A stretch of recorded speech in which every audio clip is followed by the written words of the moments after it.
Good evening, my name is Juan Carlos Calderon. I'm going to talk about three different business model conceptualization, and at the end I'm going to explain one of these conceptualization with an example of the real life.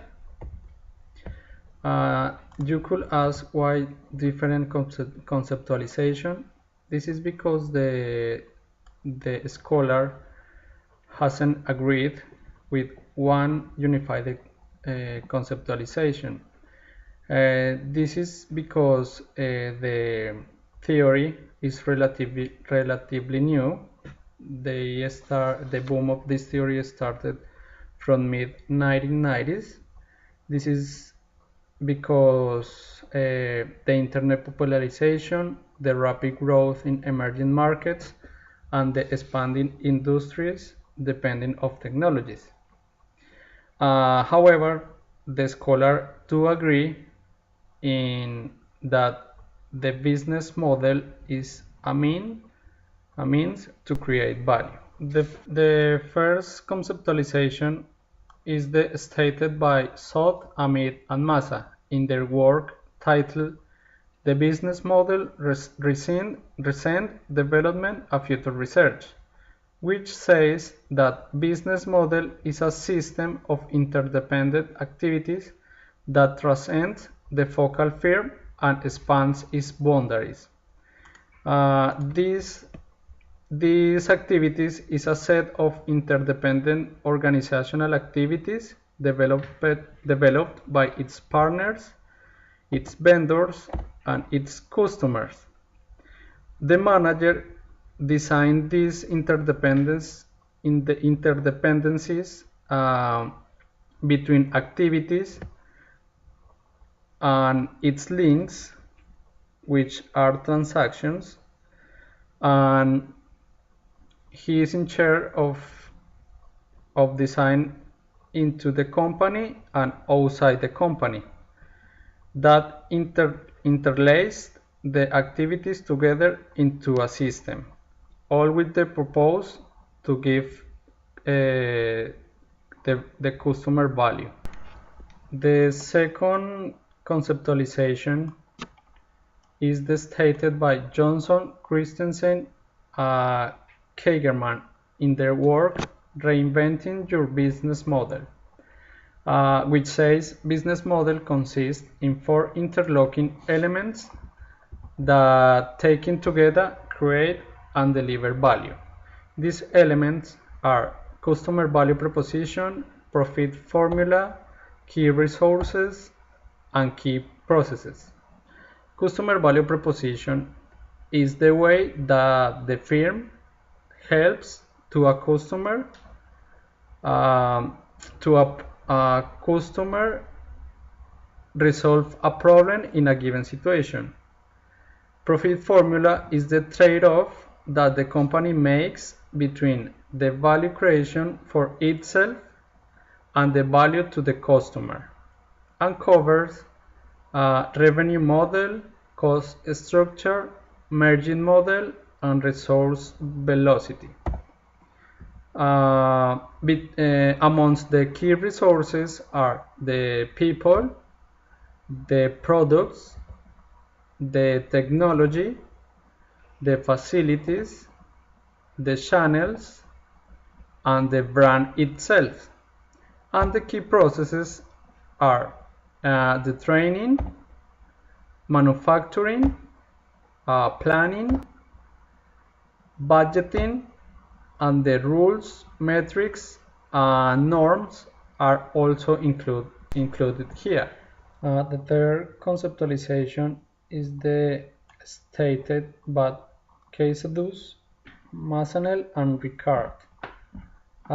They said in their work from strategy to business models and onto tactic that business model is a reflection of the firm's realized strategy.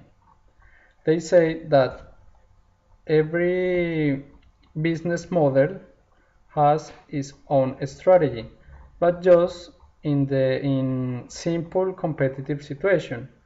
However, when the firm needs to change in its business model, this change could be in assets and or policies and or governance.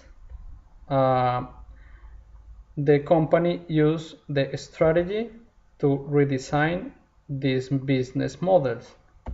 And when this occurs, the business model doesn't match anymore with its strategy.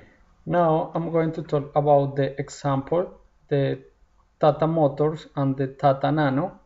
This is an example, an applied example of Johnson, Christensen, Kagerman business model conceptualization, which consists in 4 interlocking elements that taken together create and deliver value. Okay.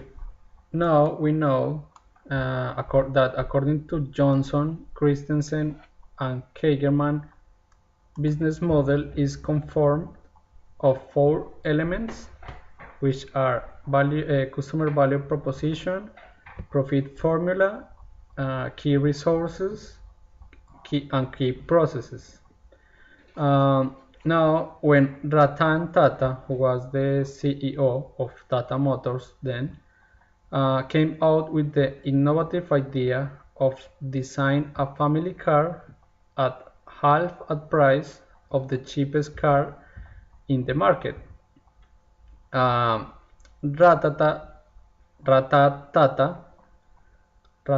Tata saw whole families transporting them in motorcycle regardless its integrity, so he thought, what if it's possible provide those families a safe, enclosed car at price that they could afford. So this is customer value proposition. This is a solution of a customer given problem.